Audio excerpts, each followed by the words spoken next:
आप देख रहे हैं इंडिया। मैं हूं राजन भार्गव। आज हम पहुंचे हैं महाकवि नरोत्तम दास की जन्मस्थली पे।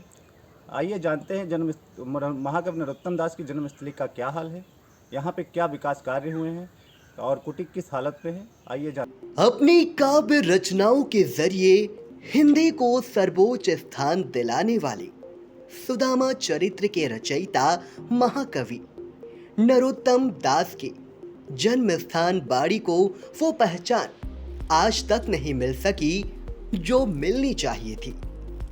सुदामा चरित्र ही नहीं, नरोत्तम दास ने कई महाकाव्यों की रचना की। मातृभाषा हिंदी में सबसे ज्यादा उन्होंने भगवान श्री कृष्ण पर रचनाओं को लिखा। उनके जन्म स्थान बाड़ी में करीब 300 साल पुराना एक मंदिर तो जरूर है, लेकिन ये प्राचीन धरोहर विशिष्ट पहचान पाने का इंतजार कर रही है।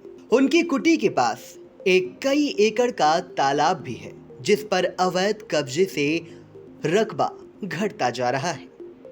बाड़ी गांव के इजहार खां बताते हैं के बारे में उसका हाल ये है कि जब से हम लोगों की उम्र मतलब 40-45 साल की हो गई है और नरोत्तम दास जी का मतलब एक कवि हैं, बहुत बड़े कवि हैं, उनका एक महत्व यहाँ मंद है और उसमें कोई विकास आज तक के नहीं हुआ है। और जबकि एक कस्बा बाड़ी मशहूर गांव है, कस्बा है, और उस कस्बे के अंदर ही नरोत्तम दास जी हैं, जो कि आज सड़कें, बिजली वगैरह उनके नाम से बहुत सी आई हैं जो सिधौली में आपको प्राप्त हो रही हैं, वो कस्बा बाड़ी में नहीं हो रही हैं। और वो जर्जर तरीके से है तो जर्जर ही पड़ा हुआ है और आज भी गांव के अंदर कोई आबादी और कोई नहीं बढ़ी। नरोत्तम दास जी के नाम से कोई योजना आई हो गाँव में? नहीं आई है और न कोई योजना अभी तक के बनी है। चाचा, एक बात जानना चाहेंगे कि वहाँ पे जो बताते हैं पीछे तालाब है नरोत्तम दास कुटी के, वो कभी 17 बीघे का होता, आज उसका क्षेत्रफल कम होता गया है, उसके बारे में? उसका क्षेत्रफल बीच में उसको लेखपाल ने नापा था तो साइड में, पूरब साइड में उसकी और क्षेत्रफल निकला है और पूरब भी निकला, पश्चिम भी निकला है। तो पश्चिम वहाँ तक के आया है जहाँ तक के ओटे बने हैं उनके नरोत्तम दास जी के।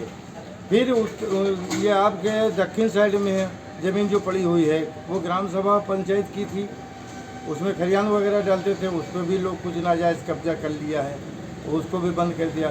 फिर ये दक्षिण की साइड में बाग है, उसमें नापे करीब 2-2.5 बीघे बाग नरोत्तम दास के नाम से वो निकली है जमीन। आप शासन से क्या मांग करना चाहते हैं नरोत्तम दास? शासन से हम मांग ये करना चाहते हैं कि हमारे कस्बा बाड़ी के अंदर जो नरोत्तम दास जी के मंदिर के हिसाब से बना हुआ है, उसमें विकास कस्बा बाड़ी के होना चाहिए, सड़क बनना चाहिए और भी अस्पतालें होना चाहिए। कुछ ऐसे महिलाओं को परेशानी होती जो सिधौली जाना पड़ता उनको, वो कम से कम हमारे यहाँ ज़मीन पड़ी हुई है ग्राम सभा में, उसमें अस्पताल बन जाए, महिलाओं को, बच्चों की पढ़ाई के लिए शिक्षा बढ़िया बन जाए, वो भी नहीं, वैसे गिरजर पड़ा हुआ बस फर्जी। मतलब नरोत्तम दास की कुटी के नाम से कोई विकास नहीं है? कोई विकास नहीं है नरोत्तम, और रोड भी नहीं बना है अभी तक के।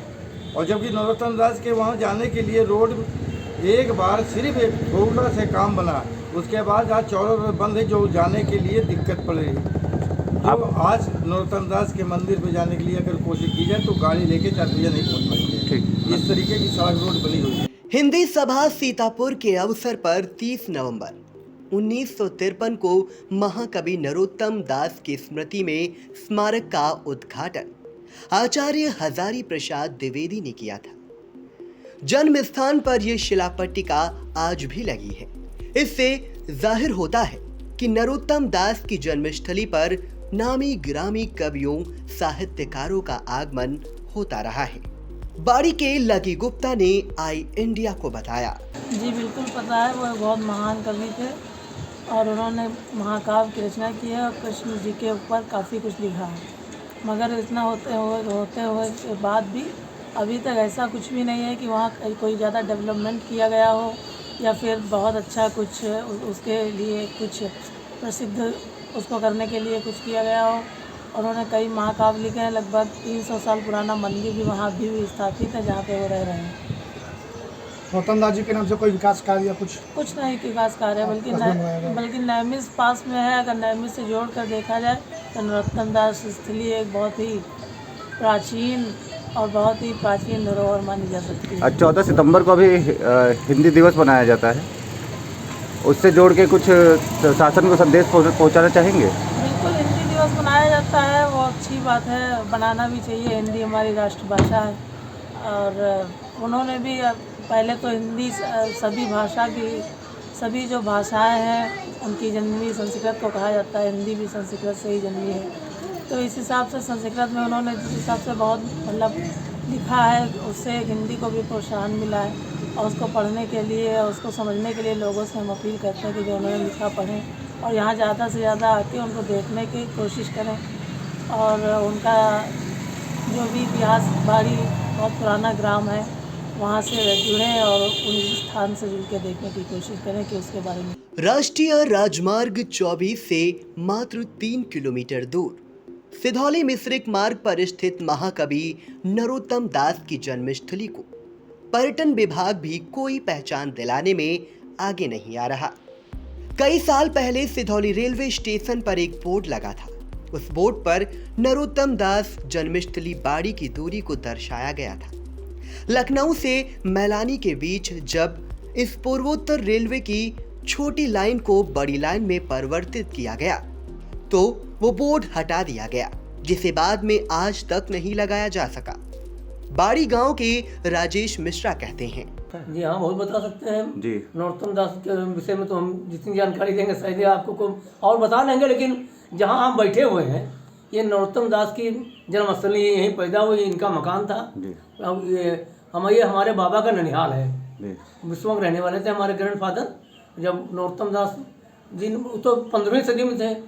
ये मकान था, वहाँ चले कुछ जगह ज़मीन थी और यहाँ एक कुटिया बना के गाँव के बाहर जो नरोत्तम स्मारक के नाम से एक कुटिया बनी हुई है। तालाब भी था पहले, कभी किसी ज़माने में पूरा तालाब पक्का बना हुआ था। अब वो तालाब तो जीर्ण शीर्ण हो गया है। जी। और उसकी देख रेख में साधु रखे हुए हैं। पिताजी हमारे रहे, उसकी 50 वर्ष तक देख रेख करते रहे और अब थोड़ा सा हमको काम दिया गया तो उसको देख रेख करते हैं। पहले यहाँ रेलवे स्टेशन पे उनके रेलवे स्टेशन पे बोर्ड लगा था कि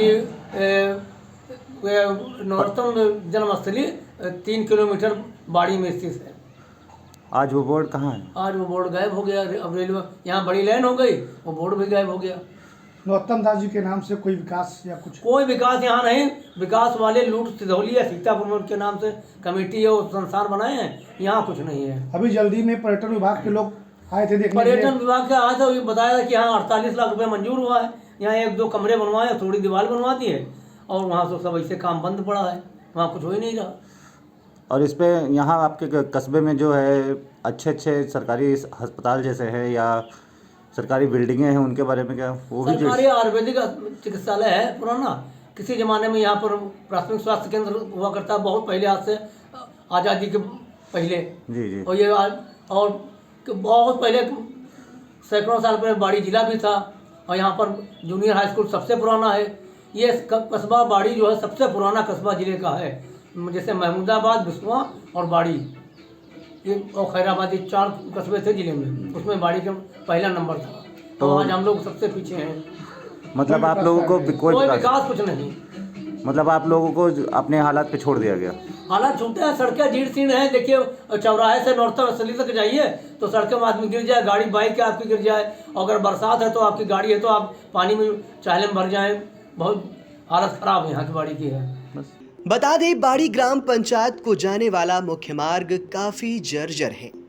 इसी मार्ग पर राजकीय आयुर्वेदिक चिकित्सालय BRC आदि स्थित है। बाड़ी के ग्रामीणों का कहना है कि महाकवि नरोत्तम दास की जन्मस्थली को विकास की मुख्यधारा में आज तक नहीं लाया जा सका। 14 सितंबर को प्रतिवर्ष हिंदी दिवस मनाया जाता है, लेकिन हिंदी को आज तक राष्ट्रभाषा का दर्जा नहीं मिल सका। ठीक उसी तरह हिंदी प्रेमी कवियों की जन्मस्थलियां या अन्य स्मृतियों को भी पहचान नहीं मिल पा रही है। आई इंडिया के लिए सिधौली देहात से राजन भार्गव की रिपोर्ट।